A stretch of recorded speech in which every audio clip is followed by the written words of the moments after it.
Hi, everyone. I'm Kathleen McIlroy. I'm the Associate Director of the School of Journalism here. And Moody College is so ecstatic about having this talk. Richard Harris has written a book on a topic that's very much in the news.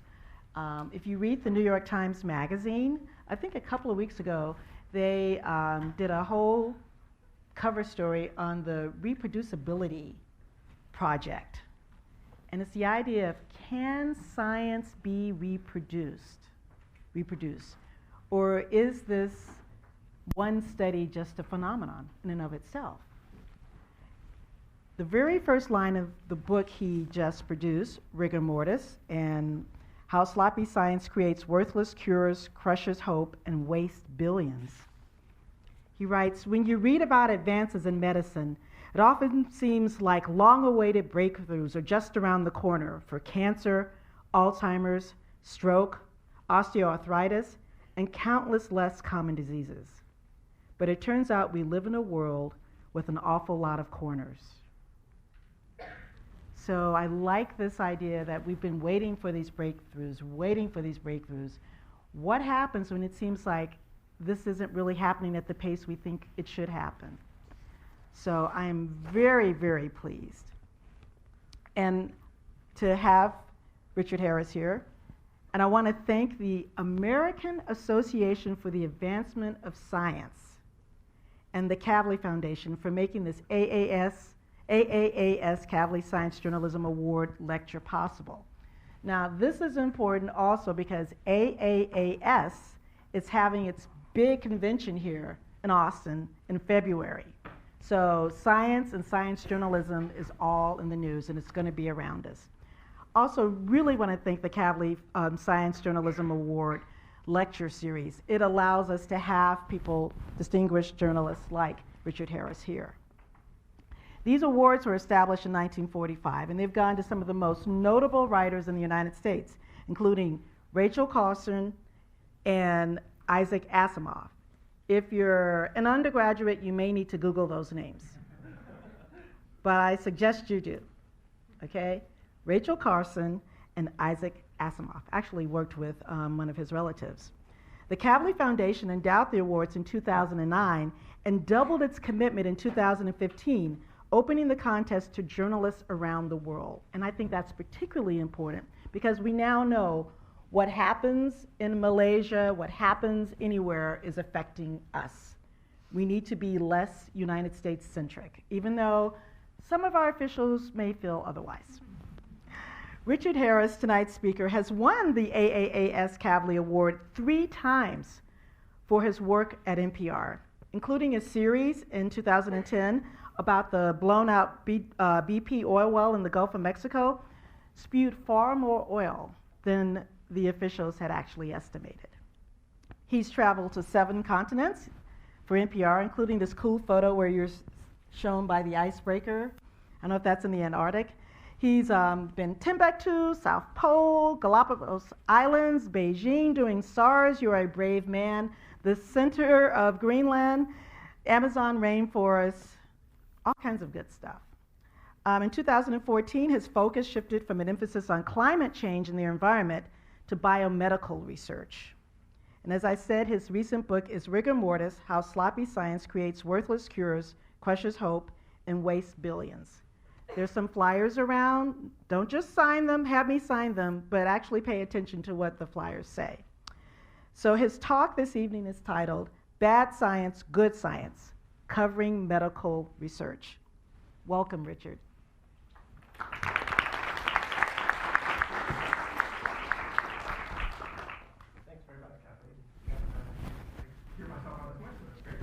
I will give you we have a clock and everything, so that's good.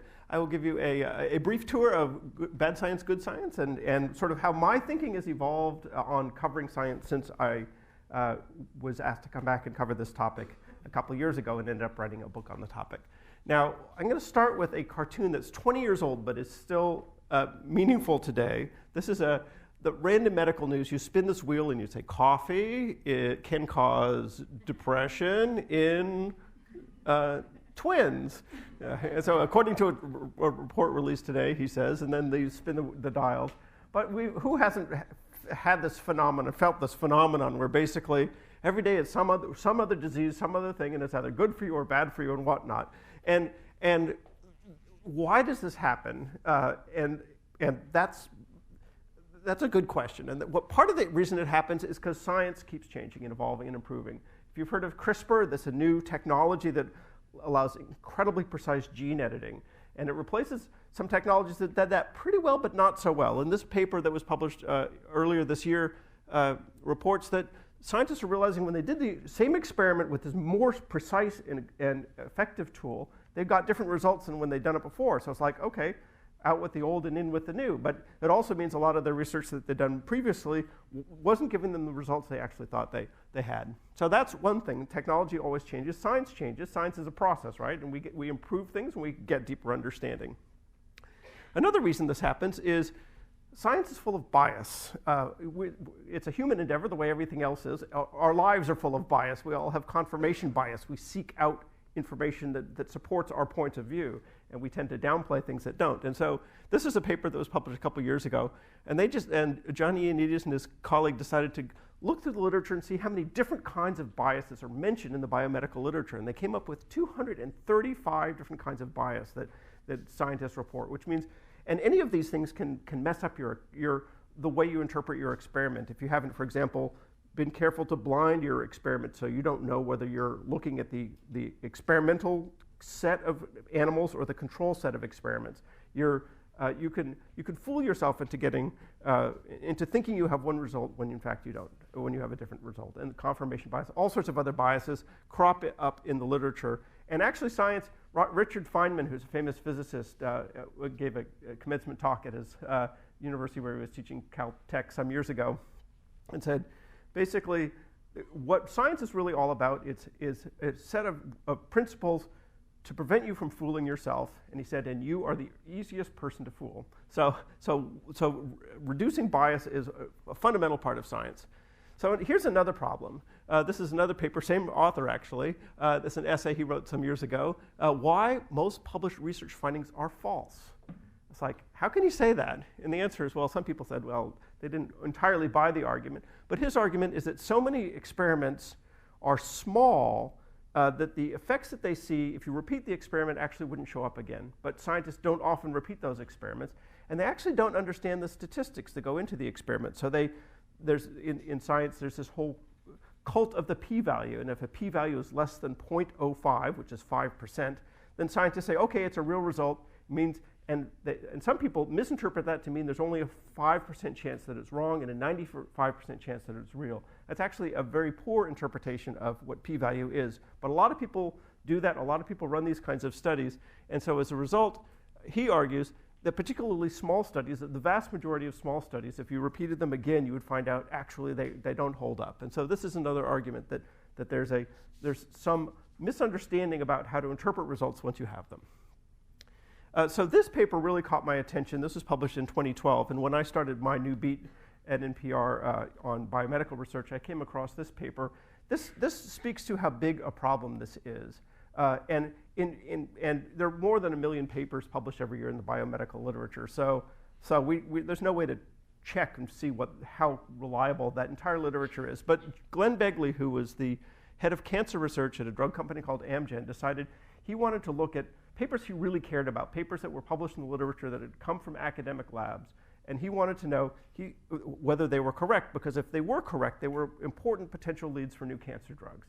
And so he went and he dug up 53 of these papers that had crossed his transom over the years. He'd been at Amgen for 10 years when he did this work. And he said, how many of them can we reproduce in our labs? If we try to do the same experiment, do we get the same result? And he tried, and he did not have very much luck at all. So he took some of these experiments back to the original researchers and said, I'm having trouble reproducing these experiments. Would you do it for me? Can we come and watch and see how you do the experiment? And even the original researchers very often couldn't reproduce their own results. And in the end, of these 53 studies he looked at, he could only get 6 to reproduce. That's what, 11%? And that's a pretty low success rate. There was another paper that was published around the same time from scientists at the drug company Bayer, and they found that they could reproduce 25% of the papers that they were really interested in. So this led people to be concerned about, wow, how reliable is the biomedical literature? How much can in fact be reproduced? And I must say that this paper itself is not reproducible because he didn't say what the 53 papers were. So nobody can go and check his work and see if he was right. And it's possible that some of his failures were his fault, not the fault of the original paper. So that's another important lesson. It's not easy to tell. Even if you try and fail, you don't know necessarily which one is right and which is wrong until time elapses. So this is a problem that is not just in biomedicine. This is a paper that came out in Science a little while ago. And this paper looked at reproducibility in the psychological sciences. And Kathleen mentioned the article in the New York Times Magazine about a social scientist named Amy Cuddy who had done some work. She has the second most popular TED Talk on the planet. And she basically makes this argument that if you do these power poses, I don't know what they are, but basically it makes you not only more focused and energetic, but it actually changes your hormone balances. So actually it does make you more powerful if you do these power poses.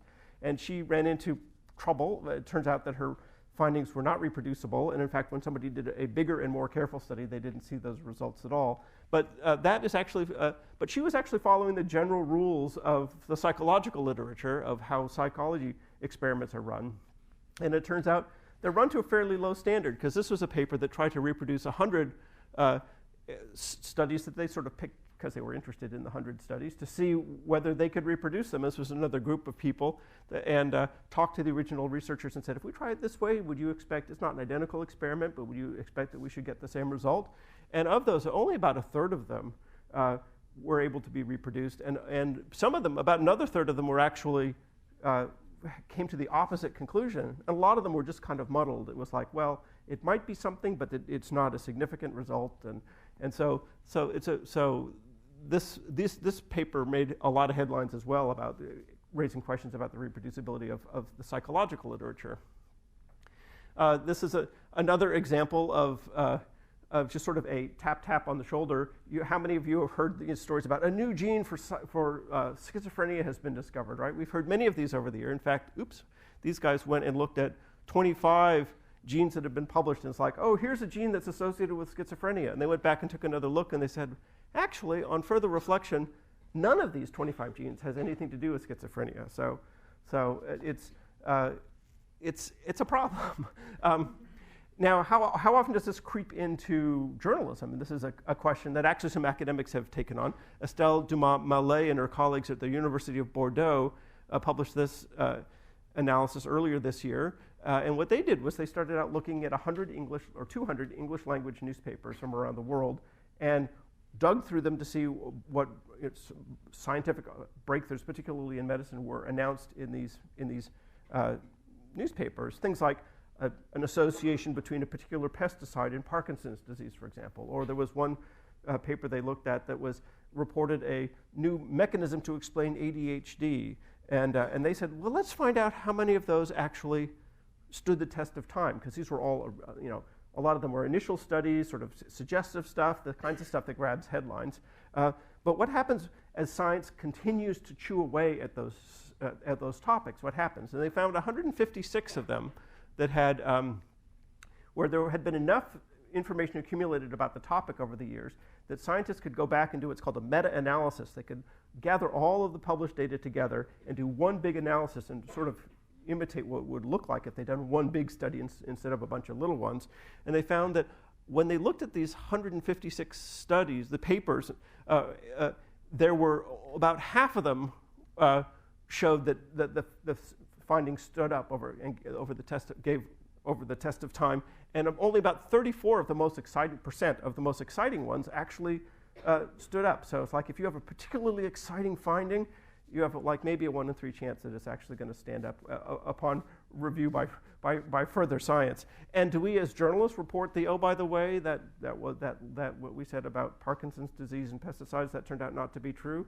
Now, we actually do a pretty poor job of following up on that, partly because the initial studies are published in big journals where they get a lot of attention and so on, and then the follow-up studies tend to get published in smaller journals that journalists don't have the wherewithal to dig through and find out. So we may not even realize that a lot of the things we've reported on turn out not to be true down the line.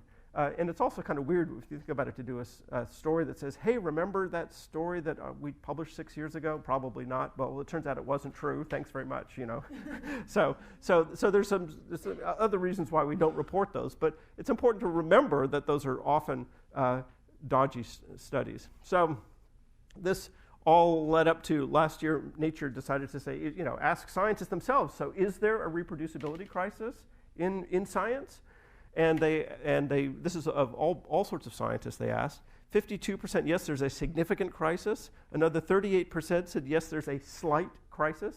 I'm not sure what a slight crisis is, but it was a lot of people like that answer. And 10% said, I'm washing the dishes, I don't have time to answer your question, or I have no idea, or whatever. But the point is that this is an idea that has really taken hold, particularly in the biomedical community, but elsewhere, that there is actually a crisis of reproducibility. I argue there's actually not really a crisis. There's not something new that's happened that's just cropped up, but I think what we're seeing is a realization that science is a lot less reliable if you're looking at the tiny granular level of study by study by study. It's a lot less reliable than we have understood, and we need to be much more cautious in interpreting any single result. And the world of science also needs to think about ways to improve the reliability of these individual stories or studies. And I will talk about that a little bit before I get to what journalists can do as well. So not only does the general pile of scientists agree this is a problem, but Francis Collins, who is the head of the National Institutes of Health, much to his credit, when he saw these issues emerging, instead of just sweeping them under the rug, he said, yeah, we have to deal with these issues. This is, you know, I'm the steward of $30 billion a year of taxpayers' money. And if we have problems, we have to figure out what they are and how to fix them. And this is a quote from a paper he wrote with his chief deputy, Larry Tabak. And he explains, in the long run, science is self-correcting. That's the beauty of science, right? The scientific process is trial and error. You find things. Eventually, the truth sort of filters out. But he says, but in the shorter term, the checks and balances that once ensured scientific fidelity have been hobbled. Pretty strong words from the head of the National Institutes of Health, right? So at any rate, but after sort of getting that general gestalt, I decided, okay, I'm going to write a book about it. So I took a year off, and thus was born Rigor Mortis. Actually, my preferred title, my working title for the book was Science Friction, because the idea being that these are problems that are slowing down the progress of science. Science isn't dead, or rigor in science isn't dead, as Mortis might suggest, but science is suffering from needless friction, and my book explores ways to deal with that friction, to minimize it so science can move ahead faster. So what are the causes of this? Well, bad ingredients in biomedical research are quite common. Designs that are susceptible to bias crop up more than you would care to believe. Statistical errors are another really big problem. And the funding pressures and sort of the underlying culture of science, because the NIH budget doubled between 1998 and 2003, which created like a huge outpouring of new science buildings and a whole bunch of hiring in the sciences. And then since that time, over the following decade, in real spending power, Congress said, okay, we've done enough, NIH, well, let's turn our attention to something else. And in spending power, the funding decreased by about 20%. So all of a sudden you build up this whole new enterprise and then you start to starve it. So that creates a bunch of incentives that drive scientists to do things that they have to do to keep their careers going, but it's not in the best interest of science. So this is a photograph of Henrietta Lacks, who in 1951 was diagnosed with cervical cancer.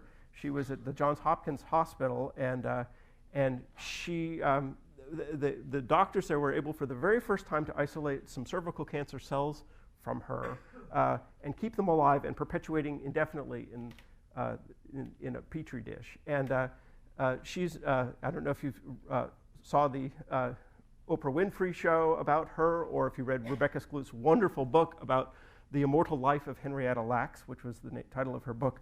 But her cells became this incredibly useful laboratory tool because they keep growing and growing and growing, and anyone who wants to study cervical cancer in particular, or sometimes just cancer in general, can get her cells and use them. And the problem is that her cells have taken over the world. They've turned out to be sort of the kudzu of the biomedical world because they grow so well, so much better than any other cell, that they're an easy contaminant, and they're very frequently moved from one set of petri dishes or whatever to another, and before you know it, scientists thinking they're working on one kind of cancer has actually had their cancer cells overtaken by these HeLa cells, and they're actually just studying this immortal line of HeLa cells, and it's a huge problem.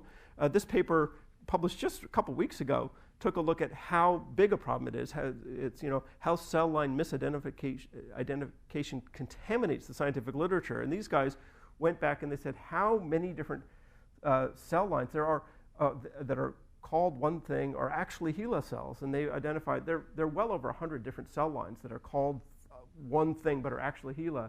And what they discovered was that in the scientific literature, just for not a complete search, but their one swipe across the scientific literature, they found 32,000 papers that were published that were using HeLa cells where the scientists themselves thought they were studying liver or some other kind of cancer. And then they said, how many people cited these 32,000 papers? And they found 500,000 papers in the scientific literature that did that. And that's just one kind of bad cell line. This is the International Cell Line Authentication Committee, and they've cataloged more than 400 misidentified cell lines. WISH is actually HeLa, Chang liver is actually HeLa, intestine 407 is HeLa, but a lot of these are completely different things. MDA-MB435 was isolated at MD Anderson, and it's been used for many years as a breast cancer cell line, but it turns out that very early on it was contaminated with a melanoma, and people today continue to publish these and call them breast cancer cells, even though it's pretty clear from research that it's actually a melanoma cell. And since that was discovered in around the year 2000, there have been 900 publications of this cell line calling it breast cancer when it's pretty clear it's not. So this is a problem that needs to be shaken. The biomedical researchers need to be much more attuned to this problem, and they're starting to become aware of that. And I'll have more to say about that in a minute. This is a man named Tom Murphy I met when I was doing some of my early reporting as I was sort of exploring the new world of biomedical research in 2016, new to me. He had been diagnosed with ALS, Lou Gehrig's disease, which is a terrible muscle wasting disease, and eventually, in just a couple of years, 4 years usually, after diagnosis, you die from this disease, and there's no treatment for it, no effective treatment. There's one approved drug that has a marginal benefit. But he was told by his doctor, you could get on a drug trial. You could try something. There's a couple of options for you, and you can see if an experimental drug is going to help you. And he decided to sign up for a drug trial studying a drug called DEX. And he got on the drug trial. He actually said it made him feel better, but overall, when they looked at the 1,000 people who were on this drug trial, it turns out that it really wasn't helping them, and so they said, "Oops, this is not working.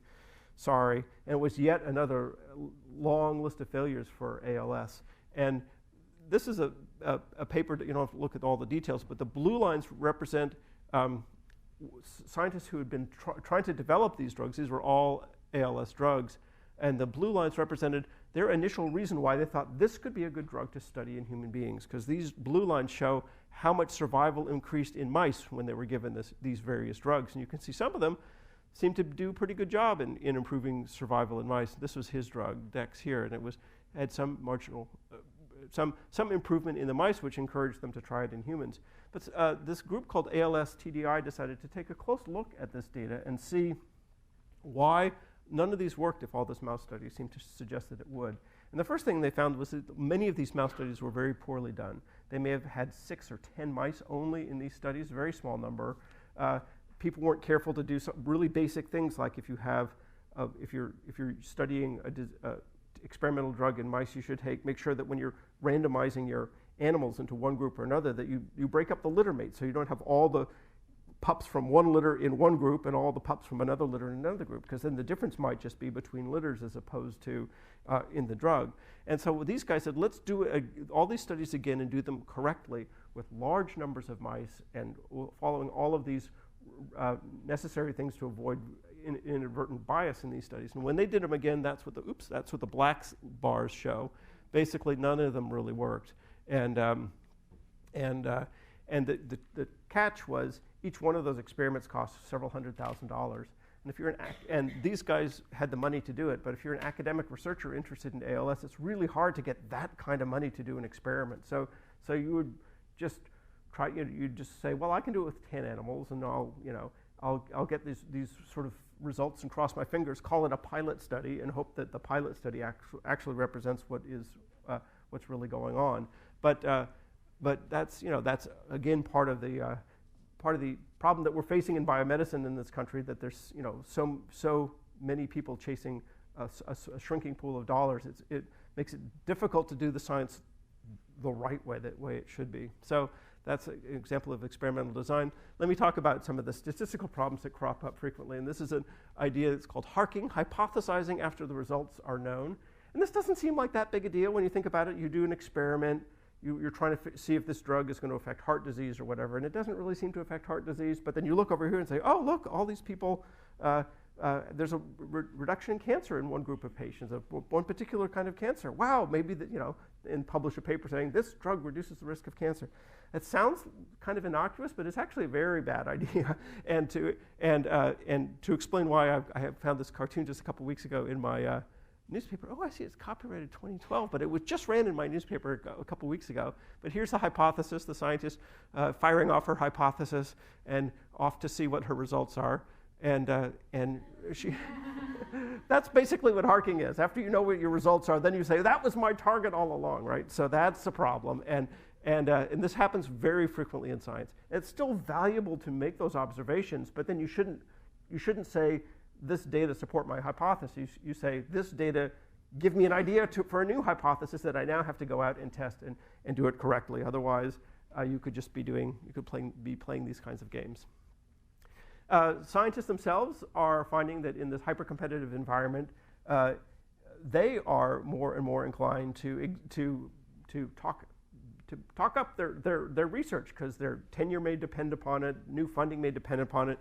This is a study that looked at language in scientific papers between 1974 and 2014, just to look at how much hyperbole the scientists themselves were adding to their papers as a way of measuring how much of science itself is sort of being driven by this hype, this need to prove that I've got the latest, greatest, whatever thing in order to get my next grant and so on, and the temptation to sort of exaggerate results as opposed to saying, this is an interesting result, but I don't want to go too far. No, nowadays it's like the words robust, novel, innovative, and unprecedented increased in relative frequency up to 15,000%, which is itself a little bit of hyperbole, right? 15,000%. But the point is that the scientists themselves are trapped in this system, and they themselves are hyping their own work, and that's something that we as journalists have to be very aware of as we talk to them as well. In terms of the sort of the cultural issues that all this causes, there's lots to be said, but I will just touch on a comment from Henry Bourne, who's retired at UC San Francisco.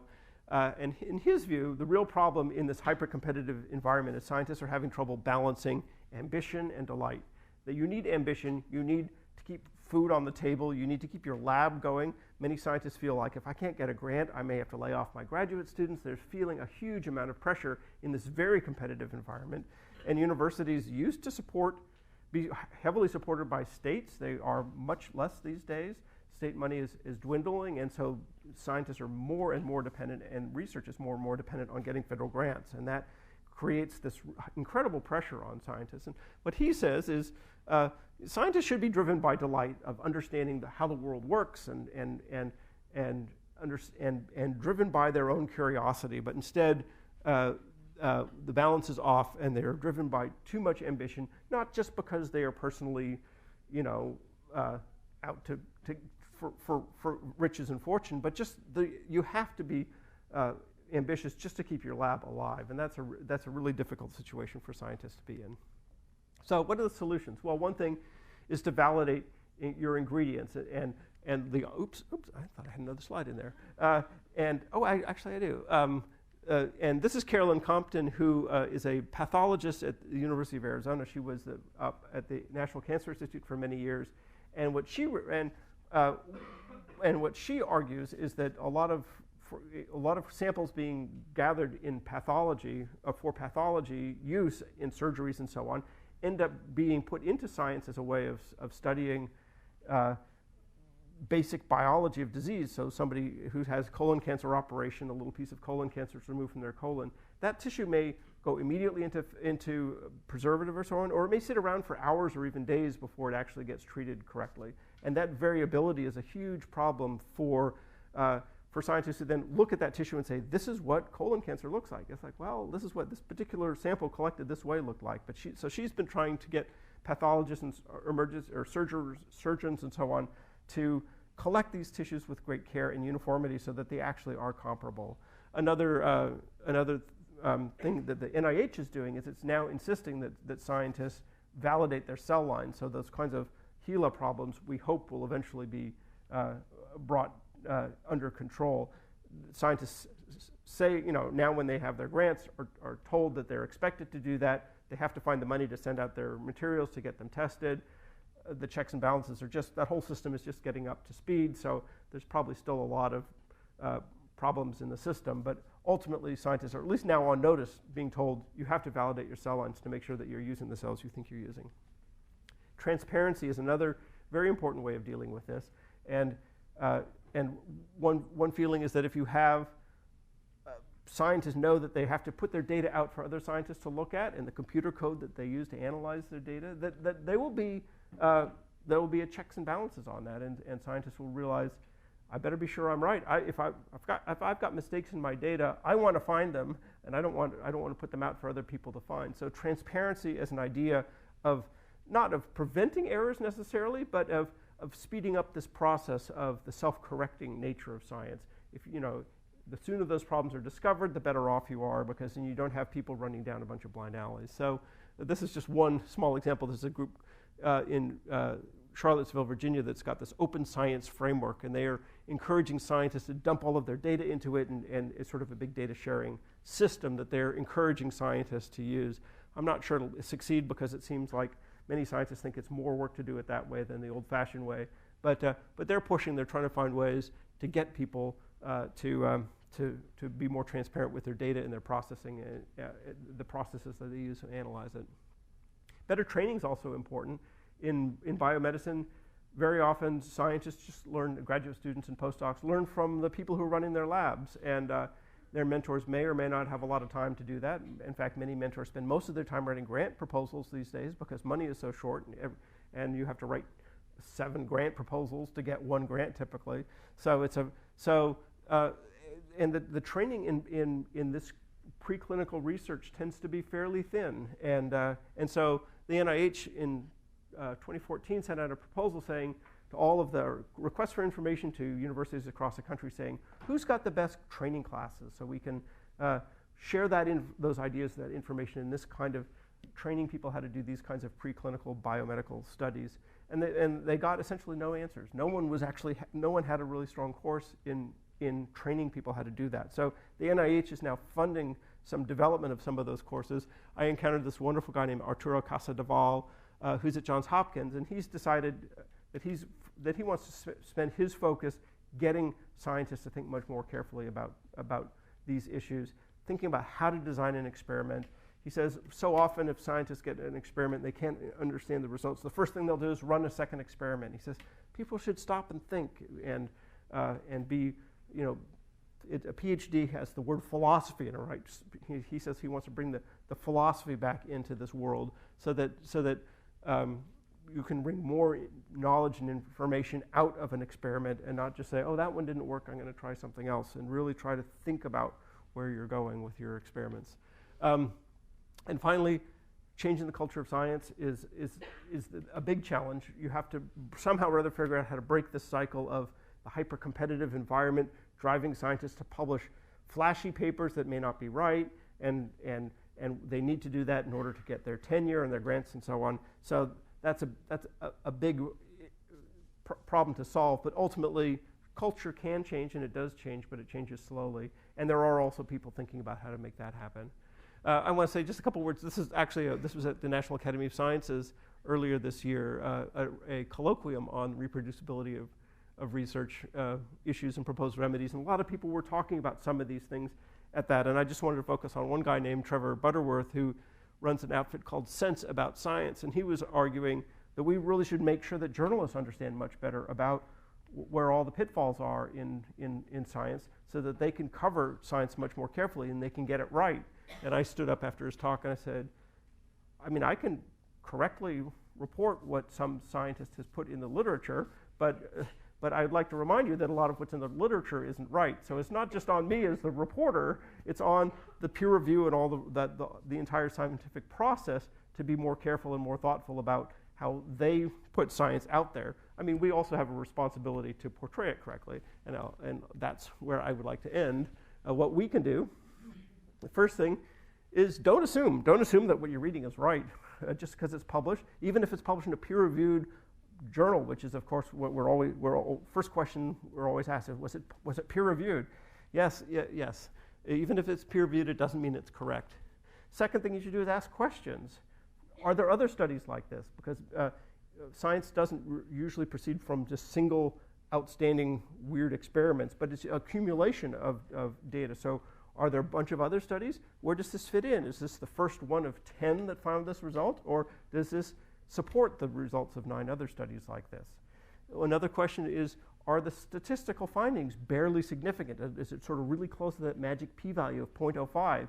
And if it is, there's actually a much higher probability that the paper is wrong than the scientists themselves even realize. So if you see those kinds of p-values in a paper, and you have to learn how to read a paper to find those p-values, but it's something even something you can pick up.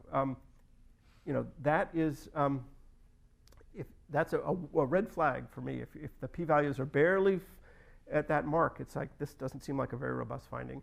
And then are there other findings in the literature that contradict the result? If so, that could be interesting to explain why. Every study is different and looks at things in a little bit different way. Why are there conflicting results? And I think it's also really important on us to express uncertainty when we're reporting on things and not just say, here's the newest finding, coffee causes wrinkles, or coffee doesn't cause wrinkles, whatever. We need to do the best we can to convey to our audiences that science is a gradual process, that each piece is just one more piece of the puzzle, right? More than 1 million papers published every single year. Think of how much science is going on all the time and what tiny increments it's coming out in, and we shouldn't oversell any one particular finding. There are occasions where one finding is spectacular. There are these eureka discoveries that we report, and they are worth reporting, but those are fairly few and far between, and we should recognize that that's not the everyday kind of science reporting, but that's a pretty unusual occurrence when you can say, wow, we now know that the universe is expanding at an accelerating rate or something like that. These things don't happen very much. If the effect is small, you should say so.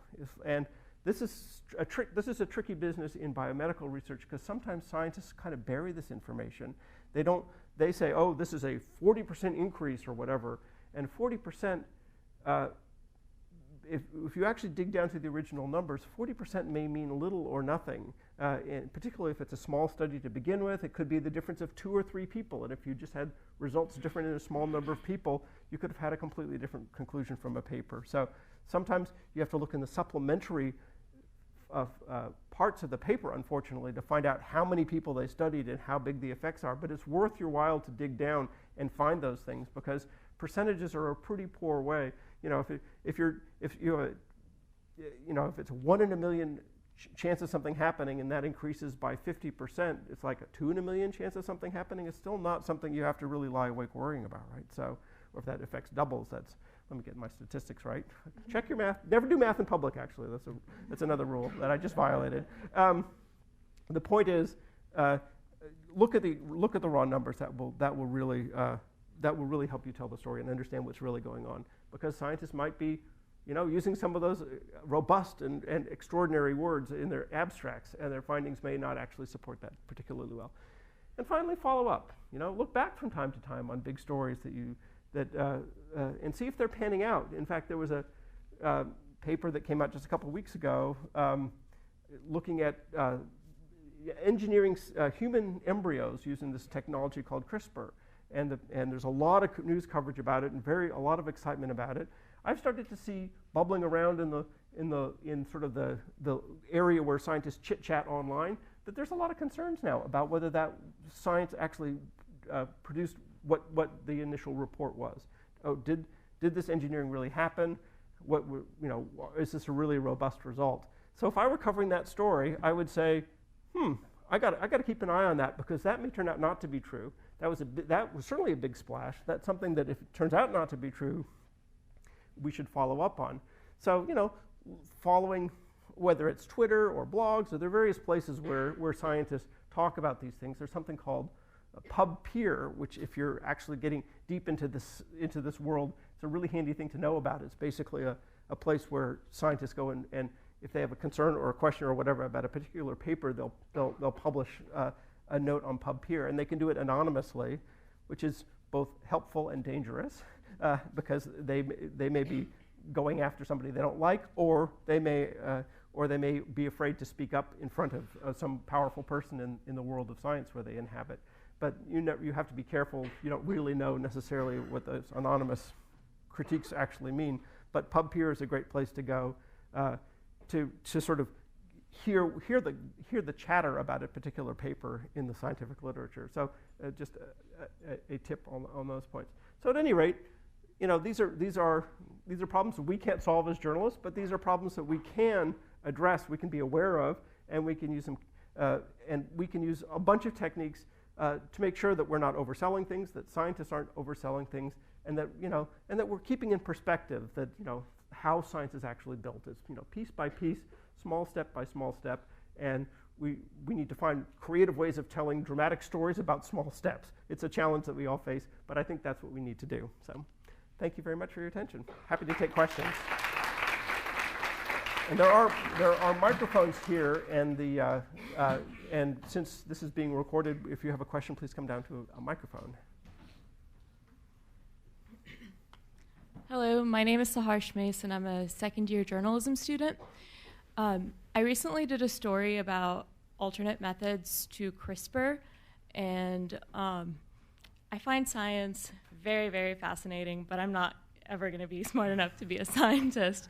So I was just wondering, how would a journalist approach doing scientific reporting when they find themselves to be kind of like not able to understand the actual scientific research? Yeah, that's hard. And the first thing I would say is talk to as many people as you can and fact check as much as you can what you've written. One of the great science journalists of all time is a guy named David Perlman, who's 98, and he just retired this year from the San Francisco Chronicle. And I have crossed paths with him many times over the years. And one question he asked at press conferences that I always thought was tremendous was he would stand up and say, "Let me make sure I understand this." And he would put something into his own words and ask the scientist, "Am I getting this right?" Mm-hmm. And I do this all the time when I'm doing phone interviews. What I liked about the fact that Dave was doing that was he was sort of the dean of science journalism in the Bay Area. And a lot of people who had less experience than in the audience could hear that. And it's like a question that anyone should ask. And people didn't necessarily ask because they felt like, I'm going to sound dumb if I ask that question. You have to get away from that idea. But if you end up with a story that you're not really sure about, I wouldn't press send on that story. I think if it's going to take a lot of work to get there, take the work, or at least start out with a simpler story that you have more confidence you can get right. I don't think it does anyone a service for you to put something out and cross your fingers and say, I hope I got that right. So yeah, but if you can find people who can help you explain these things. I mean, over the years, I've developed a long list of people that I know in all sorts of fields, so I can call them up and say, I'm having trouble untangling this, who should I talk to, those kinds of questions. And those are just basic skills of journalism, no matter whether it's science or business or anything else, you need to do that. But yeah, it's good to know what you don't know also, and because that's really important. If you think you've got it all or close enough or whatever. That's sometimes where actually that's where kind of I make mistakes. It's like, oh, I know the answer to that, and I'm not double checking those things. And those are easy pitfalls even for very experienced reporters. So just that's a couple of ideas of how to proceed. But yeah, you chose the alternative CRISPR technologies is a particularly tough story for anyone to tell, and I give you kudos for taking that on. Thank you. I actually got to speak with George Church, the person who actually conducted the alternate experiments. Fabulous, so, yeah. Yeah, I mean, he spoke with me in a way where he broke things down, but it was still very difficult after watching the lecture because of all of the terminology. So that's kind of what threw me off. And it's wonderful to find a scientist like that who can really explain and break things down, because many scientists can't. And by the way, sometimes when scientists can't break things down, it's because they don't really understand it very thoroughly themselves. Honestly, scientists, like they're sort of comfortable in their little bubble, their little world of jargon. And if you say step out of your world of jargon, sometimes they just can't because they haven't thought more broadly about it. We need them to. So I tend to say thanks for your time, and I go find somebody like George Church who actually can do that with great skill. But it's sometimes it's a treasure hunt to find persons like that. So thank you. I have a question. Please come to the microphone. Okay.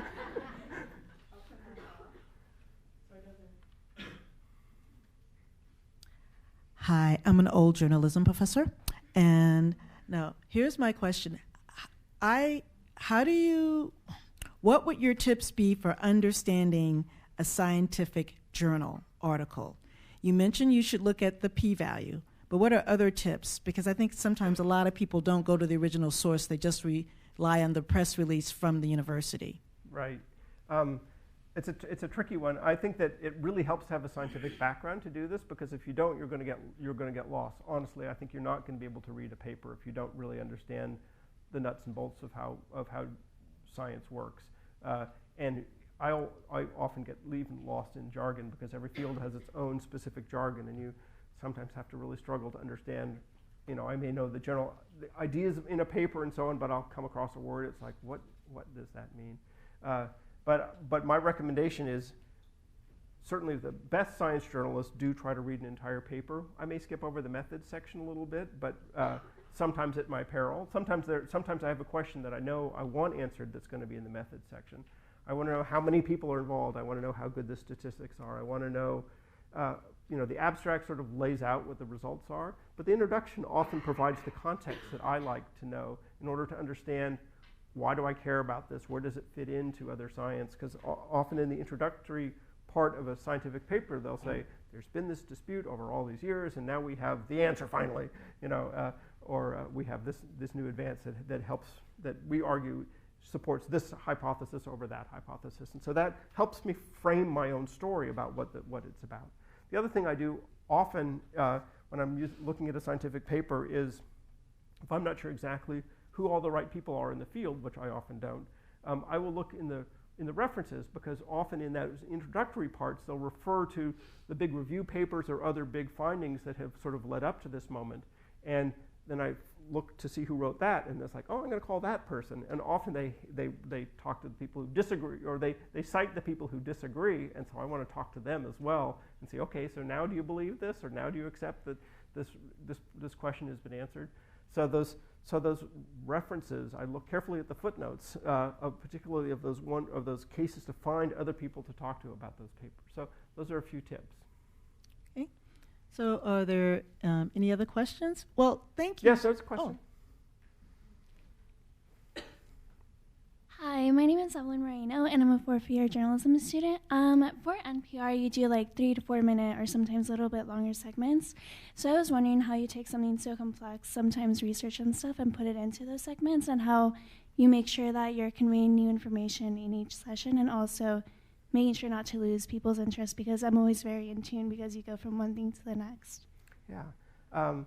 It is the art of radio, and it's what I like, and what also drives me crazy is having 3 or 4 minutes to tell a story. But I consider it a challenge for me, just the way I want to find a scientist who can explain sort of big picture simply. It's like, I know that I need to do that for a story. I can't afford to get lost in the details and just dump a lot of details on people and hope they can figure it out. I need to have a really clear idea of what the story is. A radio story has a beginning, a middle, and an end. It actually is, even though it's 3 or 4 minutes, a good radio story is structured much more like a magazine story, because you know if people are going to start paying attention at the beginning, unlike a newspaper article, you can expect they'll listen to the end unless they click off the radio because they're disgusted with what they're hearing. But that's an advantage of a radio story, is you can have that narrative arc. And I think that's one way to hold people's attention. That's why at the beginning of an interview I'll say, why do you care about this? Why did you think about this topic or whatever? What got you interested in this? And then the scientists themselves start telling stories. And so the challenge is to embed the information in a story of discovery and exploration by the scientists. I try to avoid numbers as much as possible because people can't remember very many numbers. I have this sort of funny test that I use. I ask myself, how much of this will somebody remember in 3 days from now? And then I say, and how much will they remember the New York Times story 3 days from now? It's like, I bet we're about the same. So even though I have much less real estate to work with, I think that I have the potential, at least, to capture the emotion of the human voice and to do some storytelling and so on, to have something that has as much stickiness as a longer article in a newspaper would have. Right. Thank you.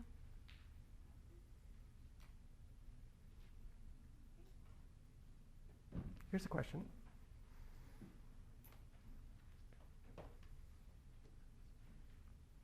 Hi, I'm Larissa Harold, and I am actually not a journalism student. I'm an environmental engineering student.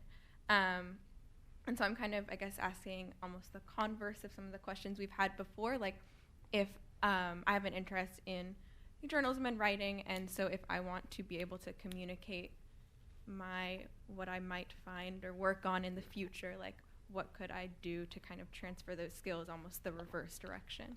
Yeah, well, I think the first thing you need to do is think about the language you use, because I think scientists easily, or anyone in a technical field, gets lost in their own jargon. It's very handy, right? It's a shortcut. It's a really easy way to communicate with other people who speak the same language. But the first challenge is to step back from that and say, how would I explain this to somebody who's not in my field? And people who spend a lot of time just thinking about these problems from within that narrower context can sometimes find it very difficult to find that broader language. But I think that finding that language also helps you think more broadly about the context, because it's, and if you can find that language, then you can also explain why you care about it, why it matters to the world. I mean, who cares? I mean, that's a question that you should be able to answer if somebody says, who cares? Or you should actually, before you have somebody ask that question, you should give an answer why you should care. So that's one thing you can do. But I think that's the most important thing, really, is just think about what language you'd use to explain what you're doing, and recognizing that you're talking to somebody who's, presumably smart, but doesn't have the language, doesn't have the context that you have. And, yeah, that's the challenge. Okay, thank you.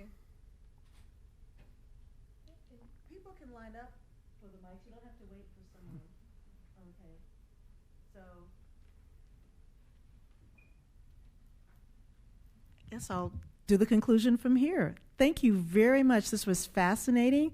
You explained science and science journalism in ways that were so clear that we could all understand it.